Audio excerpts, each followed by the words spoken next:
ஜெய ஜெய சங்கர ஹர ஹர சங்கர மகா பெரிவா சரணம். நாமளும் நம்மளோட வீட்டில் இருக்கக்கூடிய குழந்தைகளாகட்டும் முதியவர்களாகட்டும் அனைவருமே இந்த ஒரு பொருளை மட்டும் நம்ம மற்றவங்களுக்கு தானமாக கொடுக்கக்கூடாதான். நம்ம தானமாக கொடுத்தோம் அப்படின்னா நமக்கு கடன் பிரச்சனைகளும் முக்கியம் ஏதாவது ஒரு ரூபத்தில்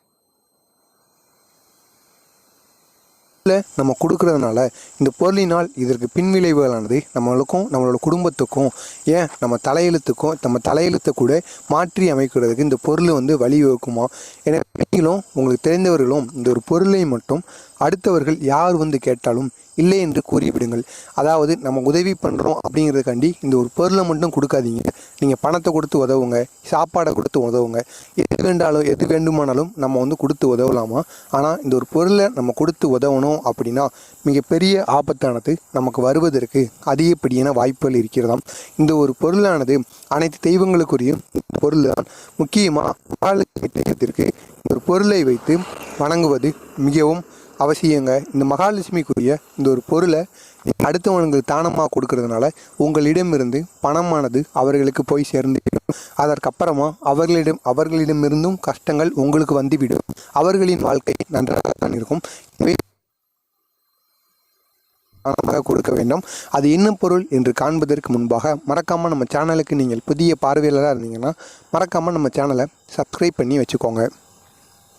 அதாவது மகாலட்சுமி தேவிக்குரிய அந்த ஒரு பொருள் உப்பு தாங்க. இந்த கல் உப்பு இருக்கிறது அல்லவா, இந்த கல் உப்பை நீங்களும் யார்கிட்டையும் போய் கடன் வாங்காதீங்க.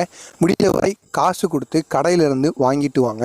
அப்படி கடையிலேருந்து வாங்கிட்டு வந்து உங்களுடைய வீட்டு சமையலறையில் கல் உப்பை வச்சுக்கோங்க. நீங்கள் வைத்திருக்கின்ற அந்த கல் உப்பு டப்பாவானது பிளாஸ்டிக்காக இல்லாமல் கண்ணாடியினால் செய்யப்பட்ட பொருளினால் இந்த கல் உப்பு நீங்கள் வைக்கணும். அதுக்கப்புறமா நீங்கள் இந்த ஒரு செயலையும் செய்யணுமாங்க. அந்த கல் உப்பின் அளவானது குறையாமல் பாதுகாத்து கொள்ள வேண்டுமாம். அதாவது பாதி அளவுக்கு கீழேயோ அல்லது கல் உப்பு காலியானதுக்கு அப்புறமாக மீண்டும் வாங்கி கொள்ளலாம். அப்படி நினைத்தீர்கள் என்றால் உங்களது வீட்டில் கடன் பிரச்சனைகள் கண்டிப்பாக வருமாம். எனவே நீங்கள் கல் உப்பை மட்டும் உங்களுடைய வீட்டில் காலியாகாமல் பார்த்துக்கோங்க. இதனால் மிகப்பெரிய நன்மைகளானது உங்களது குடும்பத்திற்கு வரும். முக்கியமாக பிரச்சனைகள் வருவதெல்லாம் போய் விடுமாங்க. வடகிழக்கு மூலையில் சமையலறையில் இந்த கல் உப்பை வைங்க. அதே தான் குபேர மூலையில் இந்த கல் உப்பை நீங்கள் வைக்கிறதுனால உங்களுக்கு இருக்கக்கூடிய கடன் பிரச்சனைகள் படன் பிரச்சனைகள் எல்லாமே தீர்வதற்கு அதிகப்படியான வாய்ப்புகள் இருக்கிறது. நீங்களும் உங்களது குடும்பத்தில் இருப்பவர்களும் இந்த ஒரு பொருளை மட்டும் தானமாக கொடுத்துடாதீர்கள். இதனால் மிகப்பெரிய பின்விளைவுகளானது உங்களுக்கு வருவதற்கு அதிகப்படியான வாய்ப்புகளானது இருக்கிறது.